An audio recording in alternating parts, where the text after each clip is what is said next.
and I'll try to announce it.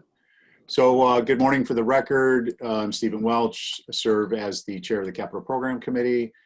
I'd like to confirm access. Members, please aye when I call your name. Peter McEachern. Second, aye. Richard Hussey. Aye. And Jason Bridges. Good morning. On staff and speakers, we've got Rick Sears. Here. And Rob McNeil. Here. On beautiful downtown Main Street. I love that picture, Rob. Good morning, Christy Ferrantella. Please confirm you have access with an aye.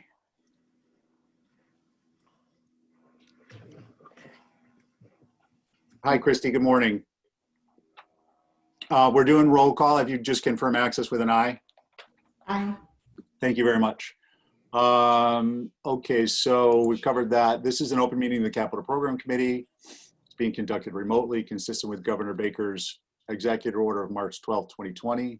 That order, posted with agenda materials for this meeting, allows public bodies to convene remotely so long as public access to deliberations is reasonably provided. This meeting is convening via Zoom with video and audio recording, and we are being broadcast via YouTube on the town's YouTube channel. With no member of the public having asked to speak, this particular meeting will not feature public comment. Materials provided to members for the meeting or provided during the meeting are, unless otherwise noted, available on the town's website. During the meeting, I'll introduce agendas and agenda topics and speakers. Please remember to mute your Zoom audio until your name is called, and let's direct comments and questions through the chair to avoid crosstalk and make taking of minutes easier. Lastly, formal votes, if any, will be conducted via roll call. With that said, we'll be moving on to the meeting. I'll call this meeting of the Capital Program Committee Thursday, October 15th, 2020 at approximately 10 a.m. to order. And can I get a motion for the approval of the agenda? So moved. Richard, on your motion? Aye. Peter McEachern? Aye. Jason Bridges? Aye. Christy Ferrantella? Aye. And myself. So that carries unanimously.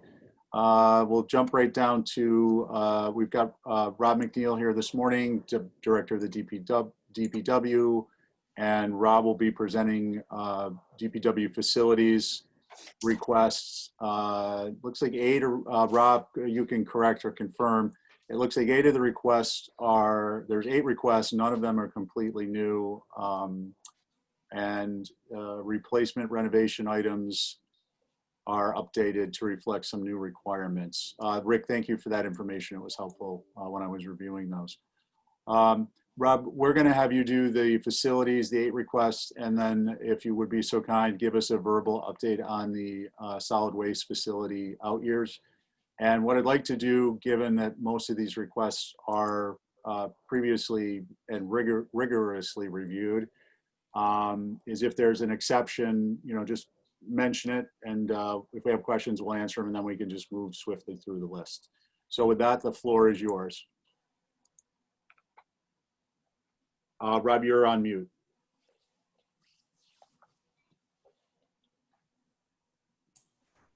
Thank you very much.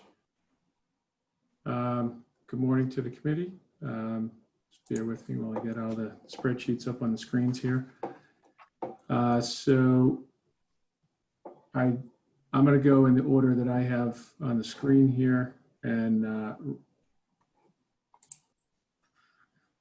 Rick, please jump in if somehow one of the figures is off here. But Rick has been spending some quality time with me going through, making sure all these things are correct and updated in the online software. So once again, I greatly appreciate time into this from him. All right, so I'll start with the facilities site paving annual updates. Carried $250,000 in fiscal 22. The specific project mentioned is at 3 East Chestnut. That's $50,000, and that is part of the demolition of proposed demolition for that building. Of course, this assumes that we're going to be moving the health department out to 131 Pleasant Street and finishing off that building and turning that into an extension of the brick bike parking area that's under construction behind 16 Broad Street in that entire block. In addition to that, it is expected that some of the other major facilities, Surfside, Children's Beach, 2 fairgrounds, Jetties Beach, and the DPW campus will require some level of site paving repairs during fiscal 22, but there's nothing specifically called out at this particular time. It's currently characterized as a blanket task order or contingency funding for the remaining 200 ask. As you're all aware, 200,000 sounds like a lot of money, but it does not go very far with our paving contract. And so we feel that this is an appropriate level to carry without specific projects. In out years, we're looking at a little bit more going out to 24 and beyond. But for the next couple, for 22, 23, for most of these, we're in a repair type of scenario. Okay. Any questions for Rob on this one? Peter McEachern? Good morning, Rob. How has the price been on the asphalt per ton over the last, say, 3 seasons in comparison? Good question. I can pull up the specific number for you. We do track it. I know that last season there was no change in the cost, which was pretty well received. Let me pull it up for you.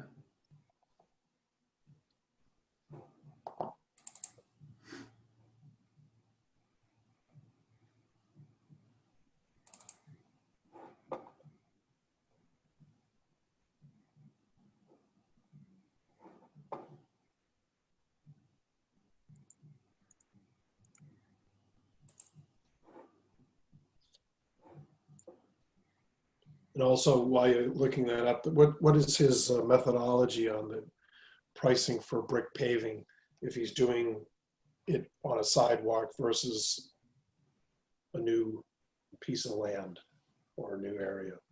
Is there any difference? We do have different pricing for remove and replace Okay. versus new construction. Good. That's all I need. Thank you. Yes. So there was no adjustment last season from, I should say, from fiscal 20 to fiscal 21. Yeah.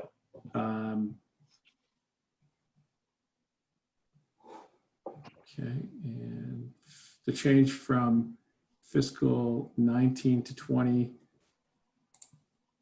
was 2%. Okay. Awesome. That's great. The third year out was 8%. And then what was that? Is that 21, 22? No, 18 to 19. Okay. Thank you. Yep. Okay. No other questions at this time for you, Rob, on that one. Thank you. All right, moving on to general building envelope. Roof siding, windows, repairs, replacements. The ask is 1.177, and we have spelled out a number of projects, specifically 14 projects with some contingency money, ranging from Surfside to Children's Beach, Town Building, Bathing Beach, 4 Bathing Beach, 25 Federal Street, 37 Washington, 39 Washington, 2 Fairgrounds, Tom Nevers, Dionis, and Sconset Comfort Station, with various proposed budgets there. The largest being roof replacement at the Town Building at $500,000. Okay, any questions for Rob on this one at this time? Rob, I just got one, if you don't mind. I noticed that you've got these phased out in your supplemental documents, which, I get, but what I didn't understand is some of the projects are phased, for instance, the children's concession, trim and reshingling the sidewall, but they're phased out over a 4-quarter period. Could you maybe dig into that a little bit?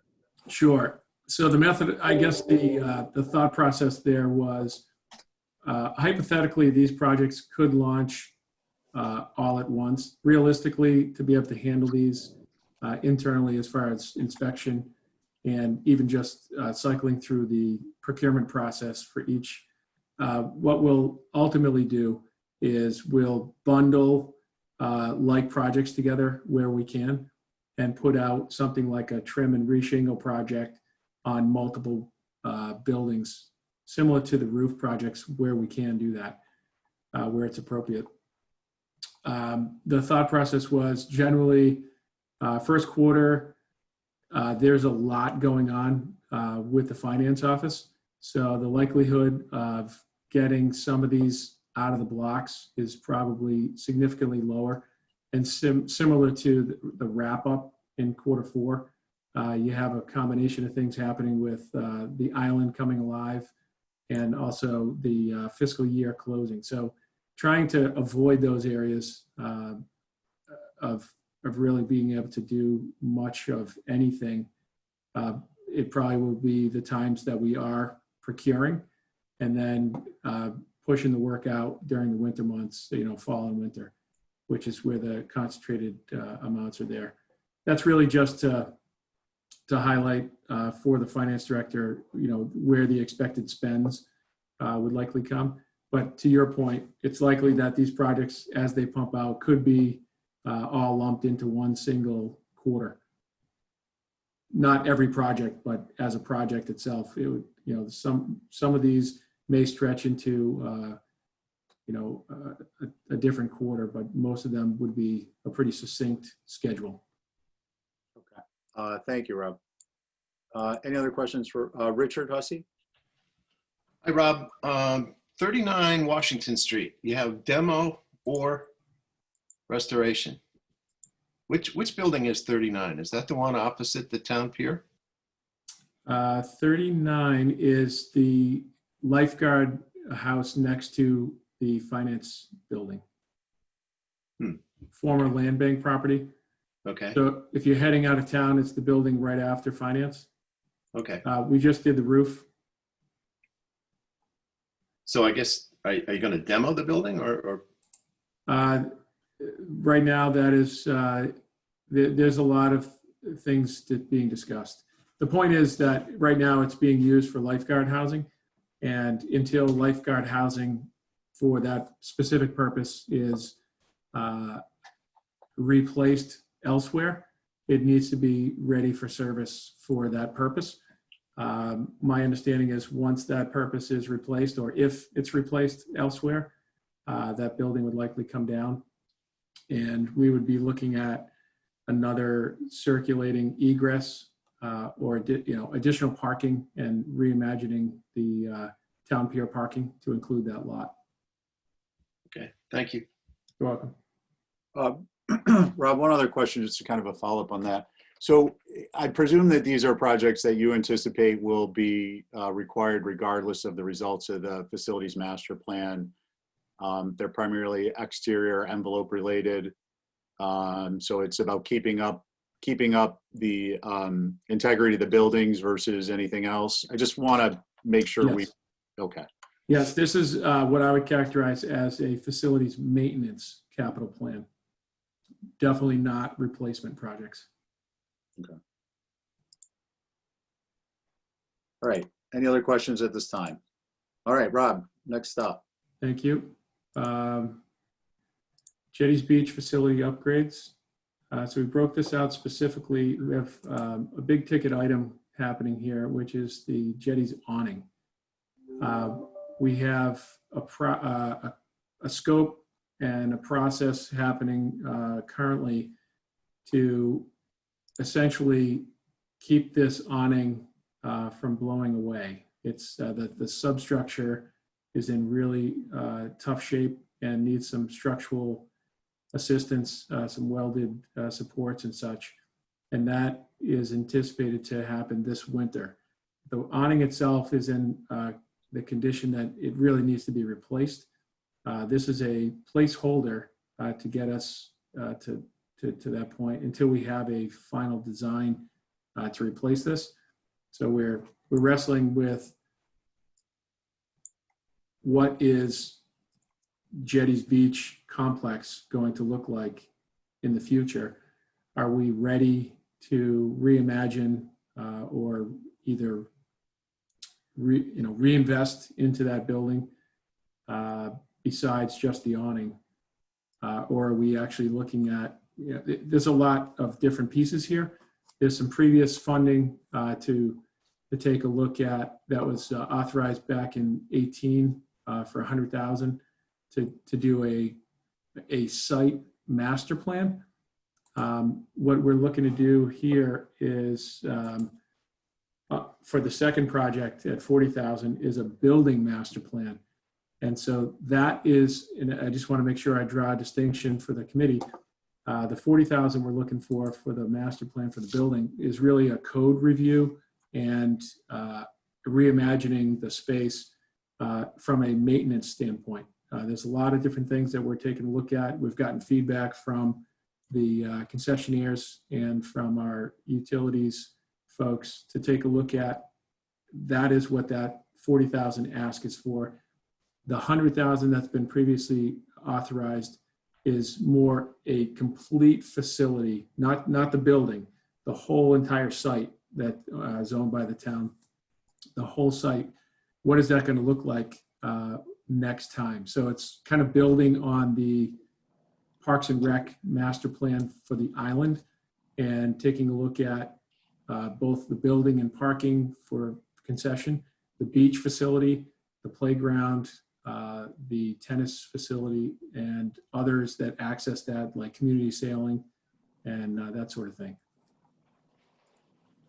The other items here are additional refrigerated storage.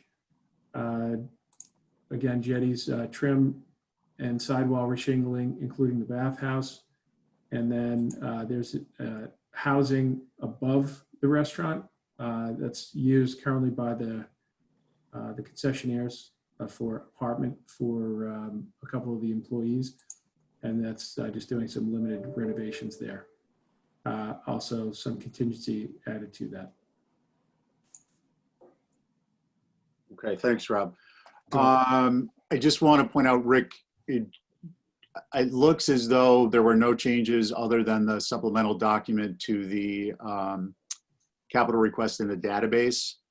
The reason I mention that is the submittal date hasn't changed and the numbers are slightly different in the request. So I mention that because I'm not sure if it was pushed as an update and it didn't properly go through. Just so you're aware of that, because the Rory will not have been updated if it hasn't been repushed. The supplemental document that is attached to that does, to the previous request, does have the breakdown that Rob just outlined, just to be clear. So if anyone is, if we've all reviewed this at the detail level, we're seeing the numbers he's talking about. It's at the summary level in the request itself. Oh, I see. I'm sorry. That's me. No need. When we get to Rory's, it'll be a little bit difficult if we didn't have a new push. That's all. A clone pushed. Jason? Yeah, speaking of that, on the Rory's, I'm trying to, whatever Rob's talking about, I'm trying to look at it in the Rory's and click through it. There's nothing that was submitted in 2020 for Jetties Beach facility upgrades. Yeah, So that's actually what I just said. Was that what you were talking about? Sorry, I didn't know if that's what you meant. Thank you. No.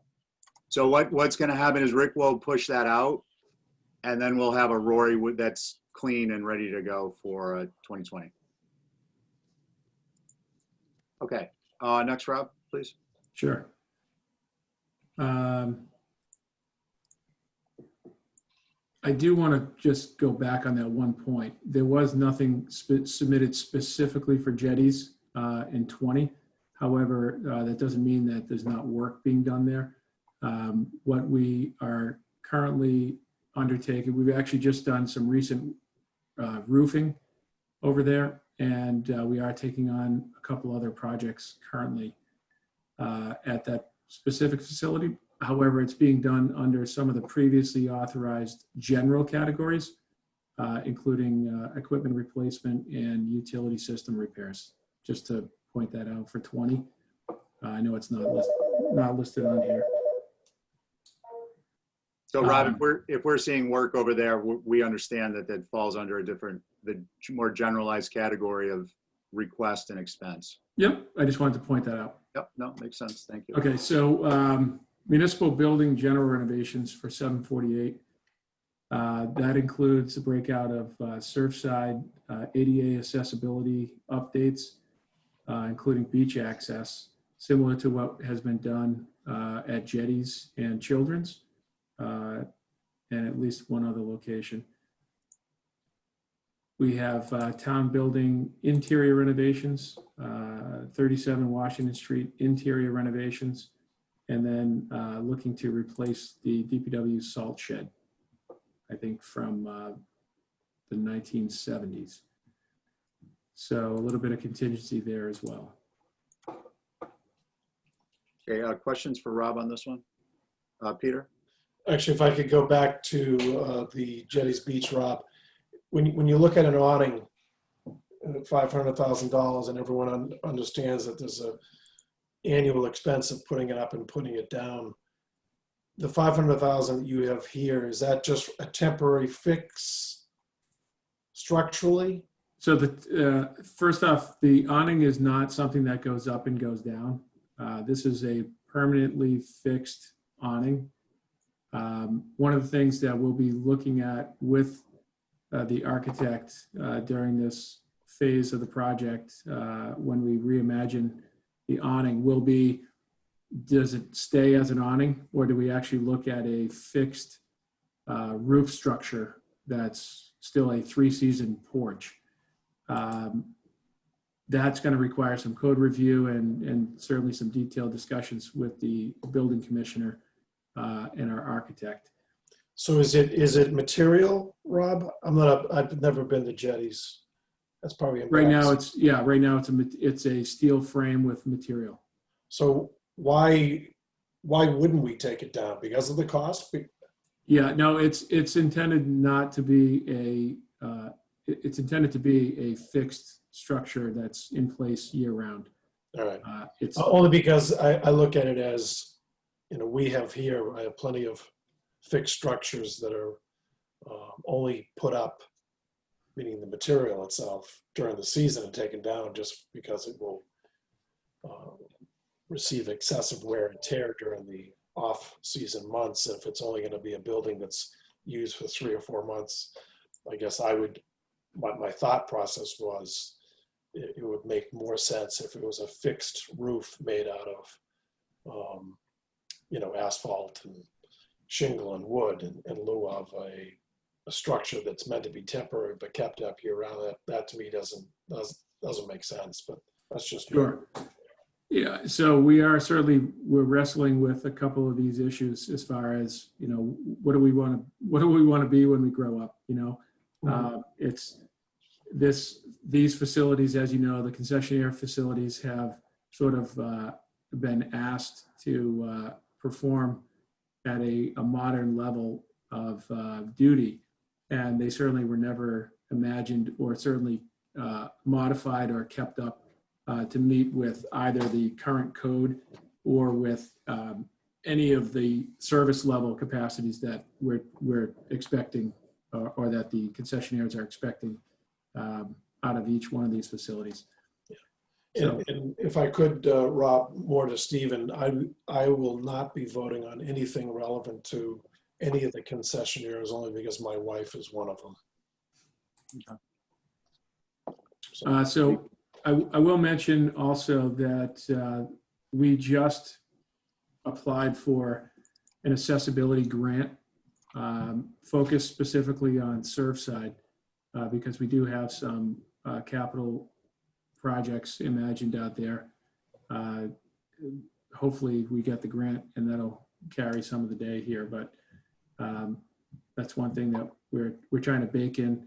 Obviously, we spent a fair amount of money, grant monies, a couple years ago to get the ADA transition plan updated since 1982. And so now we have a really good prioritization plan that we are working with the Commission on Disabilities to execute. Anytime we imagine, particularly interior work, but exterior work as well, we are looking at that plan to see what of the recommended ADA updates we can check off as part of those projects. So that's working out pretty well. Okay. Any other questions for Rob at this time on this one? Rob, I got a couple. The awning at Jetties, is it expanding from, does this include expansion from pre-COVID in terms of the footprint? Is there any accommodations being made for outdoor dining space requirements or things along those lines? I'm just kind of curious. And also on the awning, are you differentiating, or is there a differentiation between when you say it's a permanent structure, that the metal scaffolding is there, goes up once and stays up, and then is there a canvas element that comes down, or that also stays up? I just want to get a little clarification. Sure. So the footprint is not intended to change. There is no change in COVID dining other than the required capacity limitations that might have been placed. But the dining out on the beach is expected to continue without a canopy. And I think they have umbrellas that roll out. With regard to the structure itself, it is a fixed structure. So that is a steel fixed structure that goes up, and it has a fixed canopy to it. The whole process is quite extensive and expected to be permanent. So it's not something that can very easily be disassembled and put away. And then the other question I have is with respect to, for instance, 37 Washington Street, the interior renovations and the town building. These coincide with the facilities master plan, back to that question, and that what these are renovations to prevent further degradation of interior finishes, or is there maybe some overlap with cosmetic?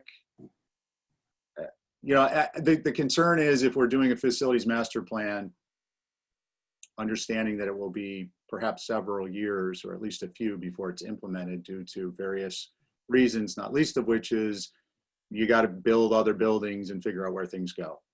These repairs on the interior are to get us to that point, or are they like brand new shiny, redo all the tile floors type of things?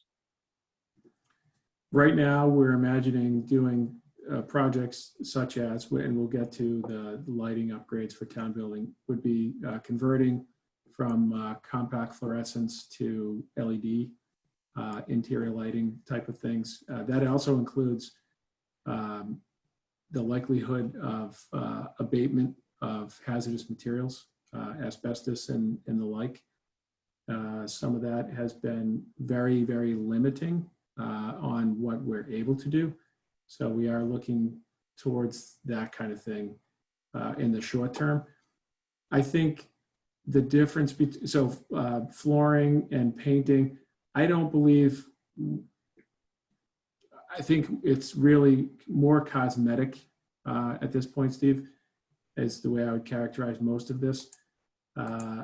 The facilities master plan, in my mind, one of the things there would be to take a look at, does the space itself need to be changed, reconfigured to better suit the current needs or the future needs? That is a different question and would include substantial or potentially substantial renovations to the structure down the road. And for the time being, we would be just doing what I would consider shorter term maintenance type of cosmetic changes. Okay, thank you. You're welcome. Next up, Next up, we have municipal facility equipment replacements. 100,000 here. Surfside concession, additional refrigeration storage, and children's additional refrigeration storage, as well as 2 fairgrounds HVAC air handler replacement with some contingency there as well.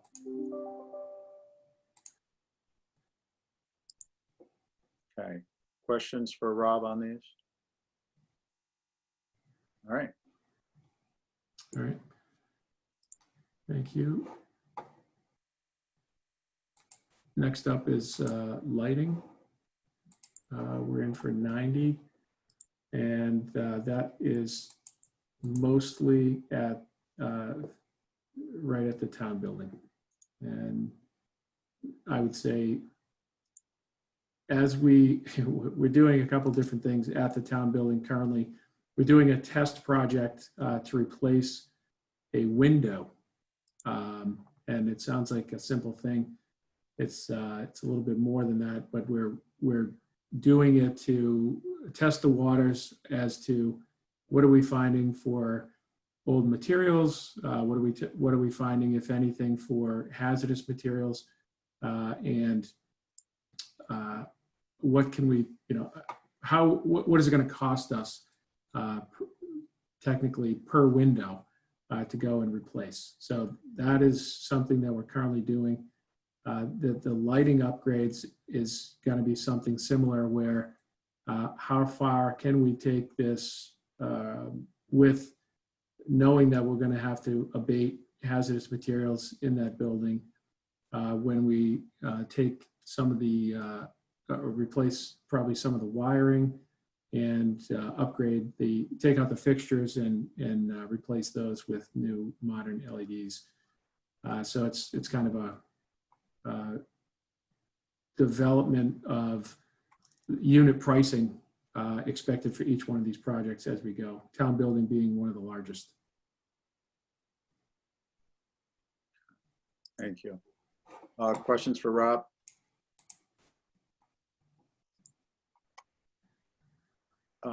Right, so I think we've got the utility system repairs or. Yep, utility system repairs in for 363. And that once again is focused primarily on the town building.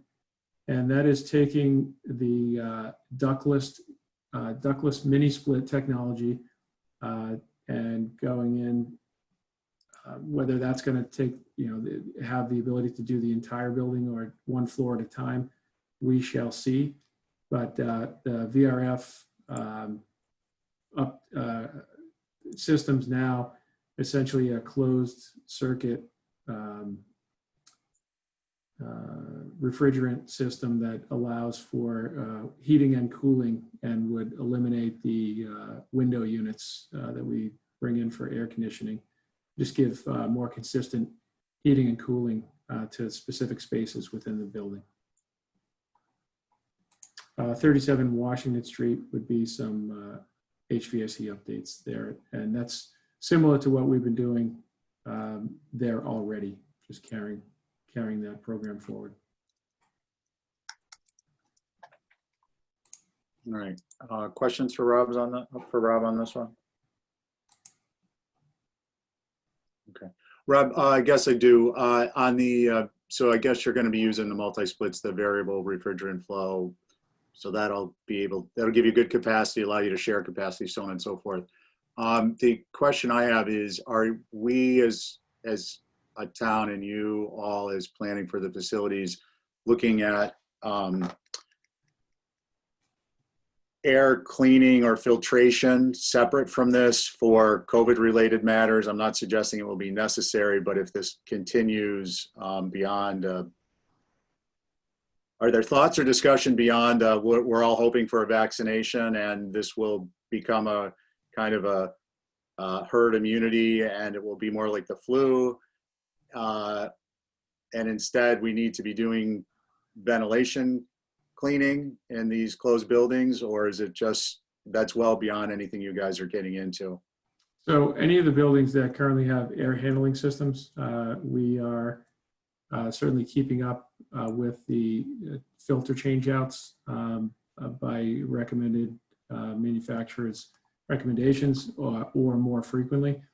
Any of the ones that are not, we are looking into introducing for the winter season some HEPA style air filtering systems, trying to bring that to bear to each of the buildings. The facilities group is pursuing that right now with the finance as far as procurement goes.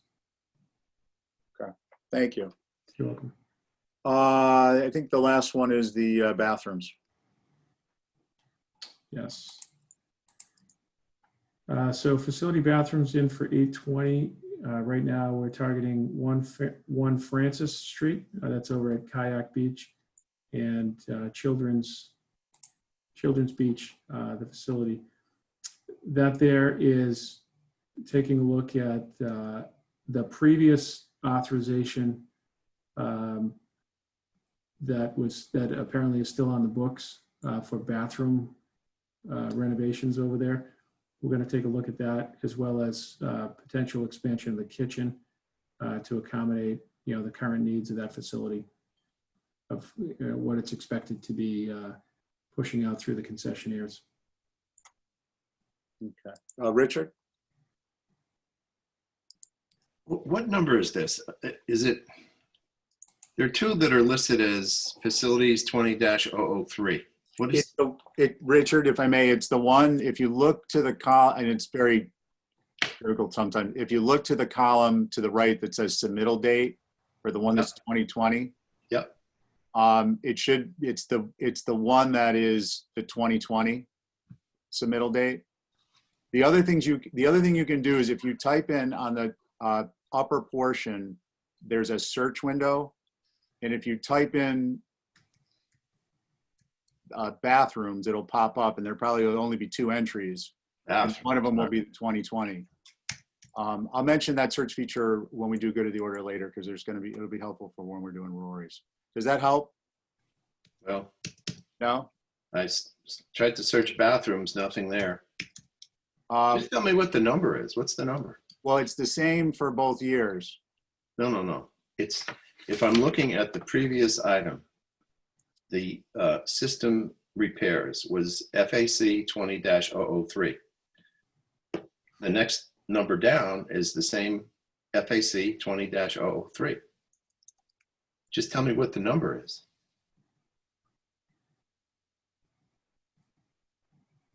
FAC 20-004.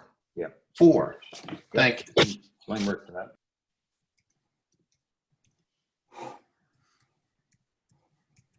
The bathroom searching worked for me fine, Stephen.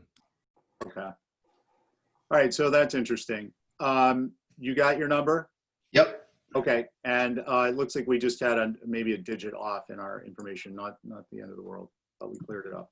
Okay, any questions for Rob on the material aspects of this? Okay. Rob, I think we're ready to jump into the SWEF. All right. With both feet. Both feet. Out of the bathroom and into the SWEF.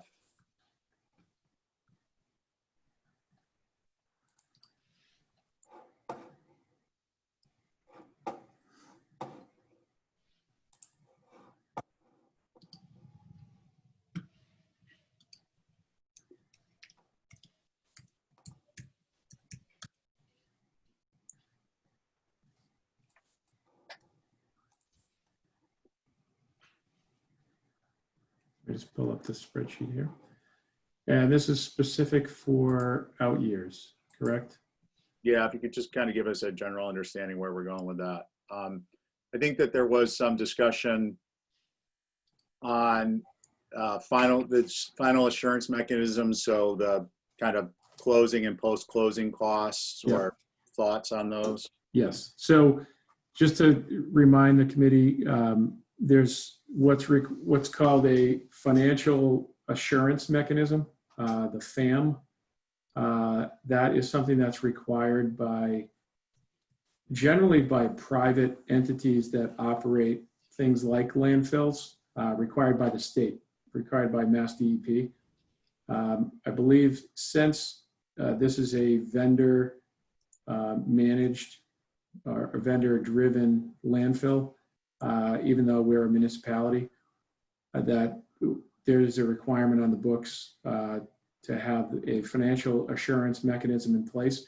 And the point is generally that if and when the state determines that a entity like this, like the landfill, shall be closed, they can actually have access to funds to come in and force that closure. So that's the background. We are required, again, under the same statute, to submit an update to that figure every 2 years.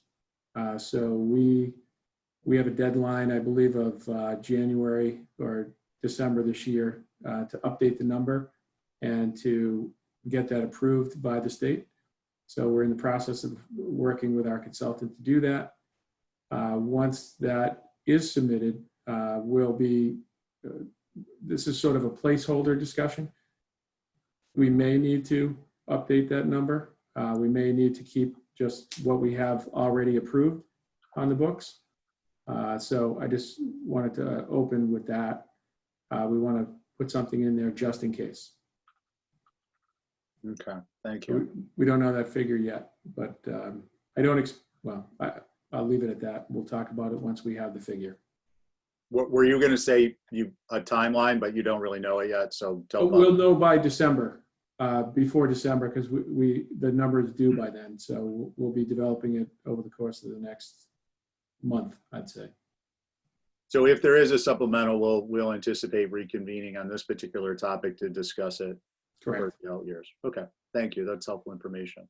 Beyond that, there's a fundamental discussion happening with town council and town manager's office, along with the finance director, specific to ongoing capital being expended by our vendor at the landfill facility. And this is more specific to the facilities that are currently owned by the vendor, the compost facility and the construction and demolition debris transfer station in the rear of the facility. Those two are contractor owned, and under the waste services agreement would become, or the town has the potential to purchase those at the end of the 2025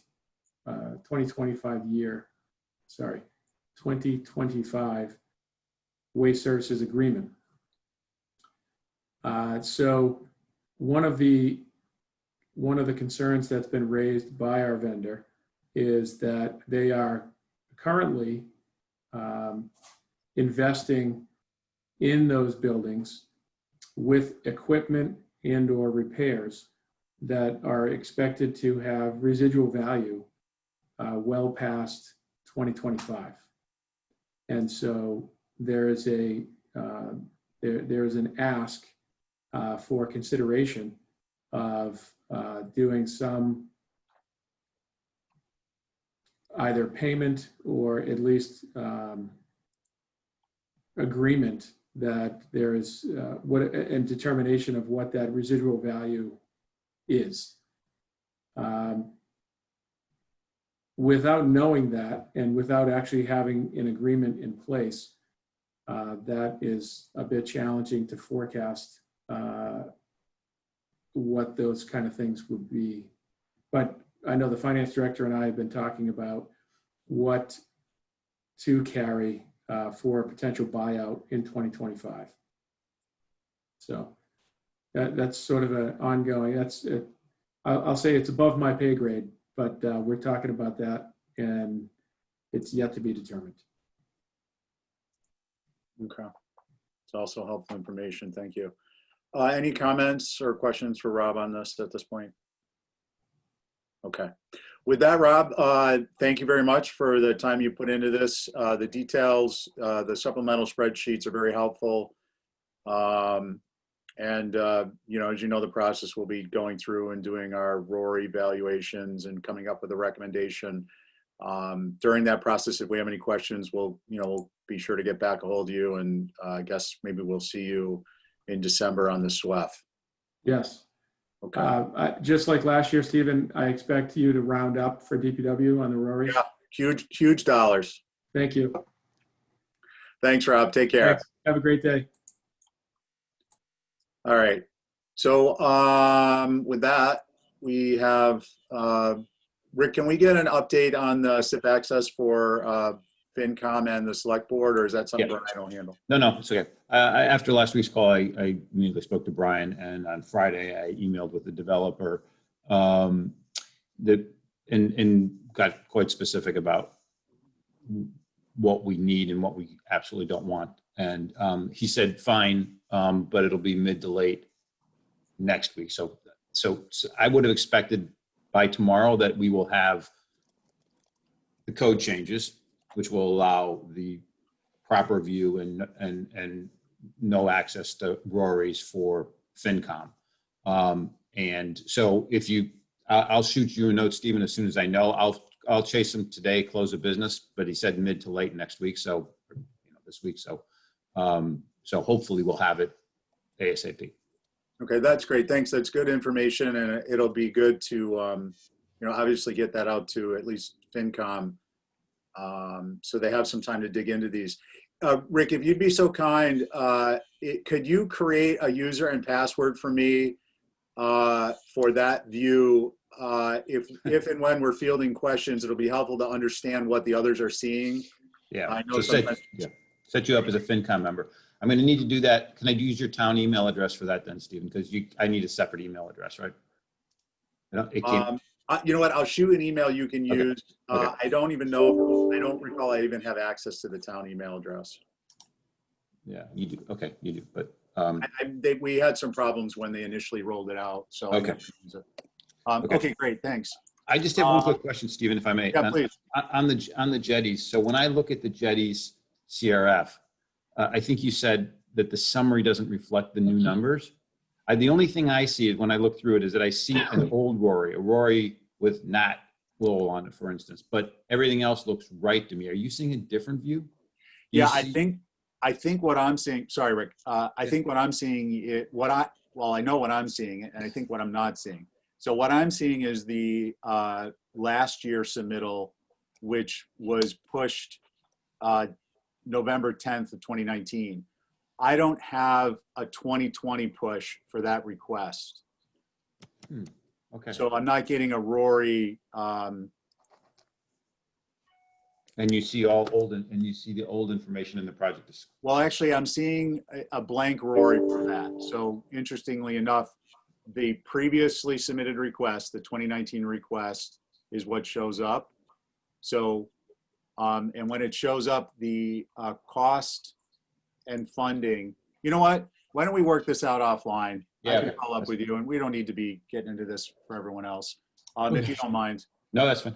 Okay, great. So green sheet committee reports, anyone, any comments? Okay. Good of the order. All right, so I'm just gonna throw some stuff on radar. Rory's obviously are gonna be something we need to be working out. I will share this if it's helpful for you all. Bear with me. Just again, trying to explain something without seeing the pictures.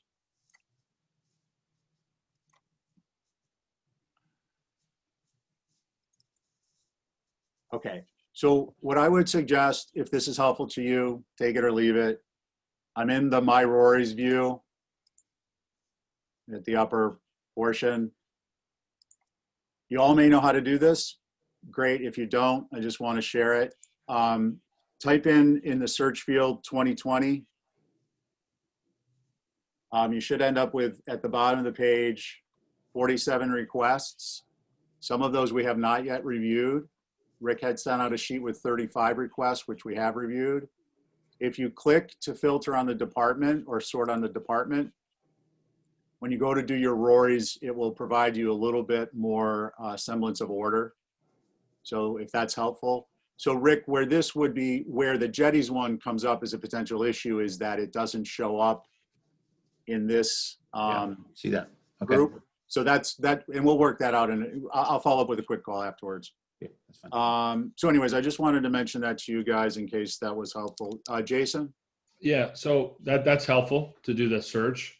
What I've found is once you go into one and you do the Rory, how do you back out so this search is still there? Because you have to redo this search every single time. Okay, so what I do, actually, I do it a little different, but I'll make it simple. I just do, I open the particular title of the request in a new tab. Okay. Or if you want, you could actually do it in a new window. Yeah. And you there's could gotta be a open way up to the hack old it. one and compare your Rorys. But if you do it this way, then you can just go to the Rory and fill it out. And then you can hit save, and then you can go back to the original. Yeah, that's what I have to do. Okay. I knew that. Yeah. I was hoping there was a trick because then you have to do the search every time again. Thank you. Yeah. Well, so that allows you to not have to redo the search. Gotcha. Okay, cool. All right. So any other questions on that or comments? Because if you guys got tips, I'd love to hear them. All right. So stop share on that. Well, I guess I got one question. So if I went and did all the Rorys up to date today, just to get it in my head, and then I want to go back in once we all talk about it, can I go back in and edit it, or is it a done deal? Rick, has the update ability been programmed in yet? Not that I know of. So Basically an edit feature. Yeah, we yeah. talked about. So when you say, because I don't, and Stephen, maybe we need a little session where we share each other's screens so you can see how, because I have an edit function I can change anything. But Yeah. I don't know what edit rights you guys have. So you None. and I kind of need a session, I think, to. Yeah. But why do we'll talk about, we'll follow up with a phone call and figure that out. So the reason I brought up the radar issue of Rory's is because these are the types of things we want to resolve, hopefully for the next meeting or the following meeting, so you all can be finishing up. And if you want to go in and make changes, you can make changes at a later date. We will be having a joint meeting with FinCom and Select Board November 17th. There'll be some more discussion on that next week. Peter McEachern? Just a quick question, Stephen, probably for you and Rick. Since I'm not going to be voting on a bunch of the Rorys, how do you people create so it doesn't skew it one way or the other? So statistically, it shouldn't be an issue is the short answer. Okay, fine. But I appreciate that. I Do you would want suggest, me to tell you or Rick which ones I won't be once I get to that point? yeah, and I think just for your own purposes, Peter, with the conflict, with the conflict of interest Yeah. COI law, you may just at some point in one of the meetings, maybe when we get together, do Rory's, just state that you've recused from such and such and so and so. Yeah, Just so go- I'll cull them all together, all by their number, and send them to you as the chair. Yeah, that's great. 10-year SIP, which will be a topic of the joint meeting.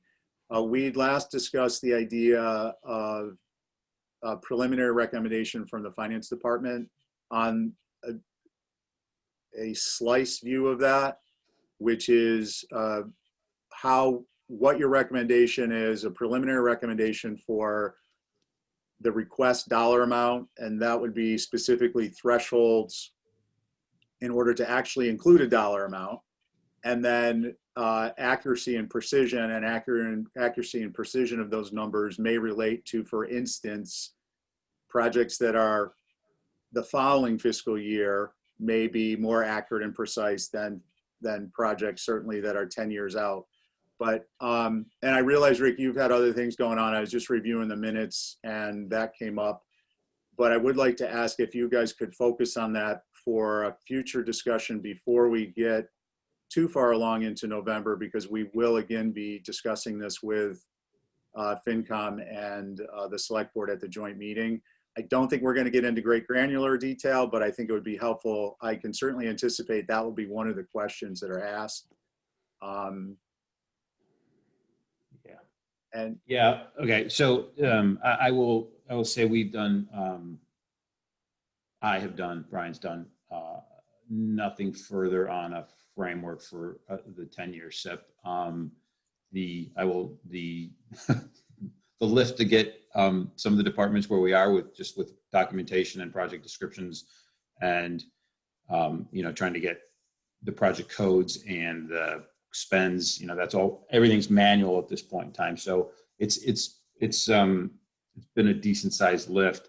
Brian has another priority in terms of being able to get capital updates efficiently to the department heads, and so I will commit to beginning to think about this in earnest now that we're sort of 90% of the way through this review, and this piece of my daily responsibility will diminish somewhat. I know, and I think Libby flagged early on that putting a lot of work in on a 10-year SIP is probably not something that she feels staff has time for right now. I'm not trying to dodge this in any way, Stephen. I know you and I have spoken to it in terms of getting a conceptual outline. I think that should be something that I can provide. But I am just trying to set expectations around a deep dive 10-year SIP anytime, soon. So, or, like a detailed 10-year SIP, something you might find, I don't know, on the Boston site or something like that. So I'm happy. So. Sure. And Jason, I saw you. I just want to clarify. I'm not revisiting. We just made a determination, and to clarify that is a deep dive into even an outline of the 10-year SIP is something we would be looking at doing for the spring or for the summer, which seems more reasonable. And the idea that we would pattern it after other municipalities as opposed to reinventing the wheel, and then we can add our own thoughts on what to include for the Capcom side. And obviously you'll be doing, finance department will be looking at the inclusions it needs.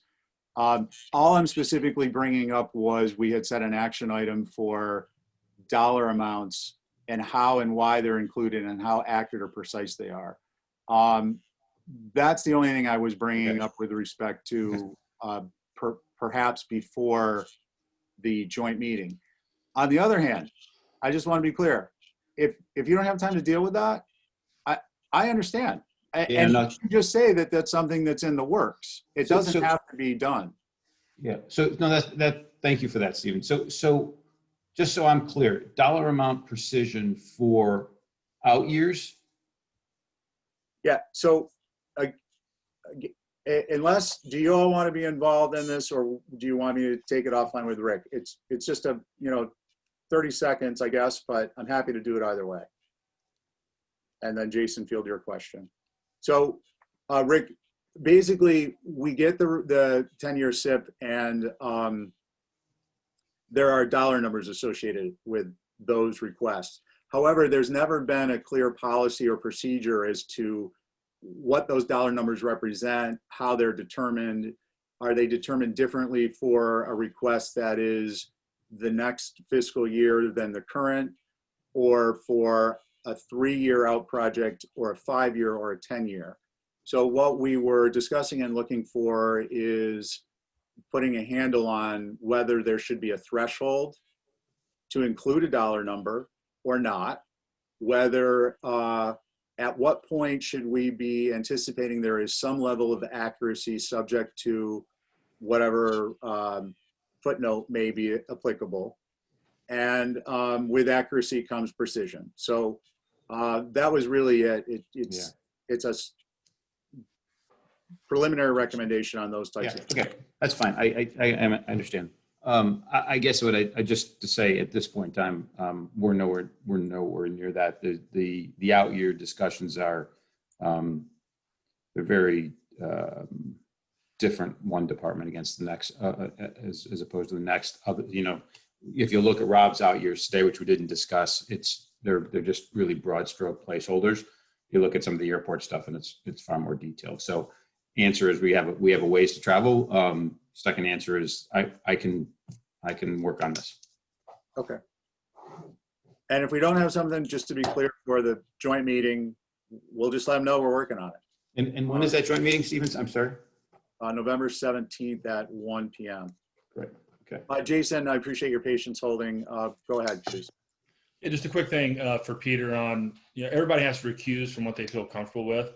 I wanted you to know I'm completely comfortable with you voting on all of that and just disclosing, because I think once we get into the rankings, how could you rank everything against those projects when you're still, you know what I mean? I would just rather disclose, and because we're not the final decision. We're just recommending, right? You have finance department, you have select board, all these other entities that make all these financial decisions. So I just want to throw that out there, that I always like to disclose because we're all so connected to everything, but it has to be what everybody feels comfortable with. So I get it.